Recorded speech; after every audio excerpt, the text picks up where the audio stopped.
What was done to our father cannot be undone.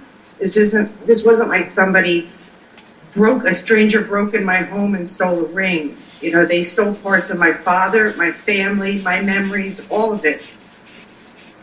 And what do you want to say to her? Karen, I want to tell you that I cannot apologize for Michael. He made the decisions that he did, and I did not know what was going on. But I can apologize from my heart to all of you. And although I'm a victim in a way, there's no comparison to what you and countless others and recipients of his tissue will ever have to live with. There's no comparison of what you have to face, and the desecration that your father, the memory of your father, and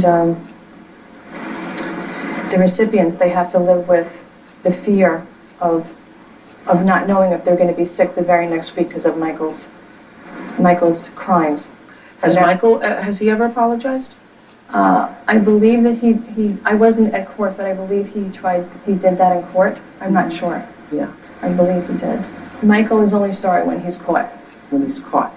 Yeah. And that goes for everything he's done. Karen, how did you find out that your father had been so desecrated? I got a phone call from a detective, and they had asked me if I had signed an anatomical donation and if I had a brother, Victor. And I told her, no, I never did. My dad had lived with me, and I had made all his arrangements. And they came to my office the next day to show me paperwork, and in my horror, they made up that I had a brother and forged a death certificate, forged what he died of, forged the time he died. Everything was changed on it. Uh-huh.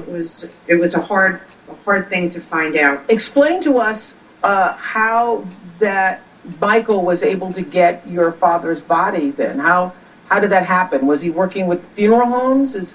How did that happen? My dad was a Korean War vet, and he was very specific as to what his wishes were. One of the things that is hard for me is that I made promises to him that I can't even keep anymore, because one of the things he didn't want was an autopsy. And my dad was a direct cremation. And what had happened was I contacted a local crematorium who I guess had partnered with a funeral home in Newark, and they went and picked up his body. He died at a hospital, and they picked up his body, and I had the opportunity to talk to the person who harvested my father. He's been pretty much the only person that has ever given me answers. I went to visit him in jail and found out exactly what they had done, and just it's just been a nightmare. Yeah. It sounds like a nightmare. It sounds like a nightmare.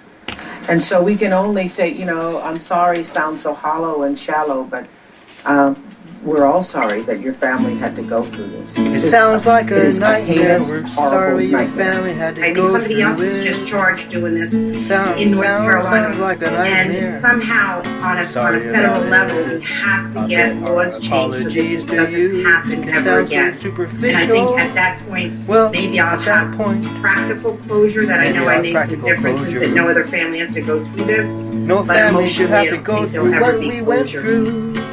Thank you, Karen. Thank you for talking to us today. We'll be right back.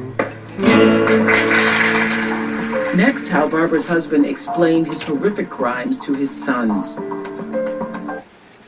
Monday nights are made for